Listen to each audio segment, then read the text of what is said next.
Hello everybody, welcome back to my YouTube channel. So guys, in this video I'm going to be showing you how to fix enable to verify update. When you try to download or update your device to the latest version like iOS 16, then it's showing this type of error. So how can you fix it when you try to download or update your device to iOS 16 and if it's showing here enable to verify? So just simply close this page, and what you need to do is just simply open settings, and then you have to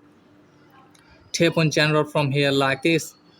and then you have to scroll it down, and then you have to tap on VPN and device management, and then let me tell you that you have to tap on this, and then you have to tap on remove profile. So from here you have to remove your downloaded profile first,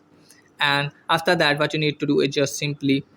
check whether your palm has been fixed or not. And if the palm is there, then what you need to do is just simply open settings again, then you have to scroll it down, tap on general from here, and again you have to scroll it down, and then you have to tap on iPhone storage, and from here make sure that you have a storage in your iPhone or iPad, and then check whether your palm has been fixed or not. And if the palm is there, then what you need to do is just simply open settings, scroll it on, and then you have to tap on general, then you have to tap on date and time, and from here you have to make sure that if this toggle is turned on, so you have to turn on this toggle and then go back, and then you have to check for network connection. If you're using Wi-Fi, then you have to tap on Wi-Fi, and from here what you need to do is just simply turn off your Wi-Fi and then turn it on again, and from here make sure that you have connected with Wi-Fi. If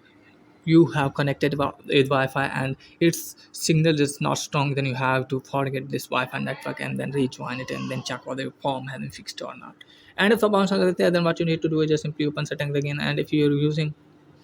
mobile data, then you have to tap on mobile data, and from here what you need to do is just simply turn off and turn it on again, and then what you need to do is just simply go back from here, and then you have to open settings again, and then what you need to do is just simply turn the toggle on for aeroplane mode at least for the 60 seconds, and then turn it off, and then check whether your form has been fixed or not. And if the one is there, then what you need to do is just simply open settings, scroll it on, tap on channel again, scroll it down from here, tap on transfer reset iPhone, from here you have to tap on reset, and from here you have to reset network setting. So you have to reset network setting from here, and after that check whether the form has been fixed or not. And if the is there, then finally what you need to do is just simply open settings, scroll it on, tap on channel again, scroll it on, and from here tap on transfer reset iPhone, and from here you have to tap on reset, and then you have to tap on reset all settings. So after reset all setting, you have to restart your device, and after that hopefully your problem will be fixed. So that's it guys for today's video. If the video is helpful, please like and subscribe my channel. Thanks for watching.